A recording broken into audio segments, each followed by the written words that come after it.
ಸರ್ಕಾರಕ್ಕೆ ಒಳ ಮೀಸಲಾತಿ ಜಾರಿ ಮಾಡಿದ ಭ್ರಷ್ಟ ಸರ್ಕಾರಕ್ಕೆ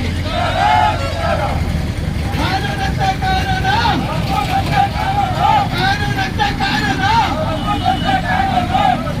ಬೇಕೇ ಬೇಕು ಬೇಕೇ ಬೇಕು.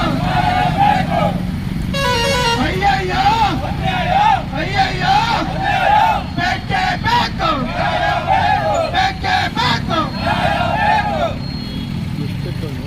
ಆಯ್ತು ಆಯ್ತು ಮುಗಿತು, ಒಂದು 5 ನಿಮಿಷ. ಮತ್ತೆ ದೂರ ಹೋಗ್ಬಿಟ್ಟು ಒಳ ಮೀಸಲಾತಿ ವಿರೋಧಿ ಮಾಡ್ತಕ್ಕಂಥ ಈ ರಾಜ್ಯ ಸರ್ಕಾರಕ್ಕೆ ಒಂದು ಧಿಕ್ಕಾರ ಎಲ್ಲರೂ ಧಿಕ್ಕಾರ ಧಿಕ್ಕಾರ ರಾಜ್ಯ ಸರ್ಕಾರಕ್ಕೆ ಧಿಕ್ಕಾರ. ದಯಮಾಡಿ ಎಲ್ಲ ಕುತ್ಕೊಳ್ಳಿ ಕುತ್ಕೊಳ್ಳಿ. 30 ವರ್ಷದಿಂದ ರೋಡಲ್ಲೇ ಕೂತಿದ್ದೀವಿ, ಇವತ್ತು ಅವಕಾಶ ವಂಚಿತವಾಗಿ ಕುತ್ಕೊಳ್ಳಿ. ಮನೆಯೇ ಇವತ್ತು ನಾವು ಏನು 30 ವರ್ಷಗಳಿಂದ ಇಡೀ ದಕ್ಷಿಣ ಭಾರತದಲ್ಲಿ ಯಾವುದಾದ್ರು ಸುದೀರ್ಘವಾದ ಹೋರಾಟ ಇದೆ ಅಂದ್ರೆ ನಮ್ದು ಒಳ ಮೀಸಲಾತಿ. ಈ ರಾಷ್ಟ್ರದಲ್ಲೇ ಒಳ ಮೀಸಲಾತಿಗಾಗಿ ಹೋರಾಟ ಮಾಡಿರ್ತಕ್ಕಂಥದ್ದು.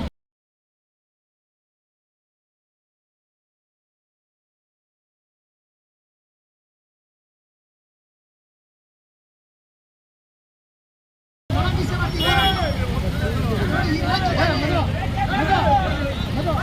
ರಾಜ್ಯ ಸರ್ಕಾರಗಳು 30 ವರ್ಷಗಳಿಂದ ಇದೇ ಧೋರಣೆ ಇದೇ ಟ್ಯಾಕ್ಟಿಕ್ಸ್ನ ನಡೆಸ್ಕೊಂಡು ಬಂದಿದ್ದಾವೆ.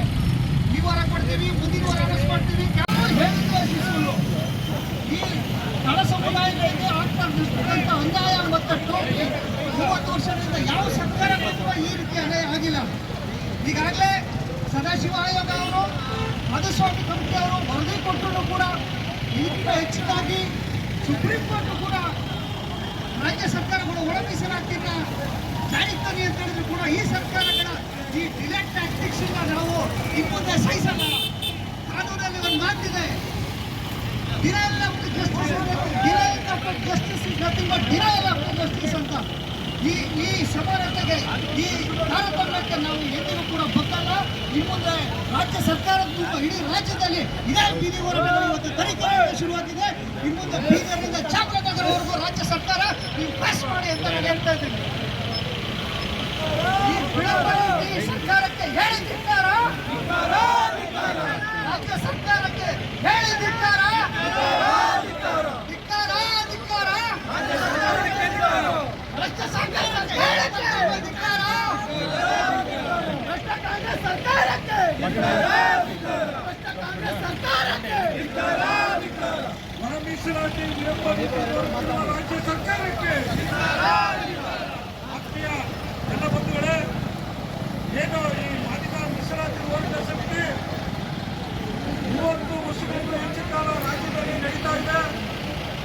ಏನು ರೀಸೆಂಟ್ ಆಗಿ ಸುಪ್ರೀಂ ಕೋರ್ಟ್ ಆದೇಶದಂತೆ ದೇಶದ ಹಲವಾರು ರಾಜ್ಯಗಳಲ್ಲಿ ಮೀಸಲಾತಿ ವರ್ಗೀಕರಣದ ಕೈಗೊಂಡಿದ್ದಾರೆ. ನಮ್ಮ ರಾಜ್ಯದಲ್ಲಿ ಮೀಸಲಾತಿ ವರ್ಗೀಕರಣಕ್ಕೆ ಎಲ್ಲ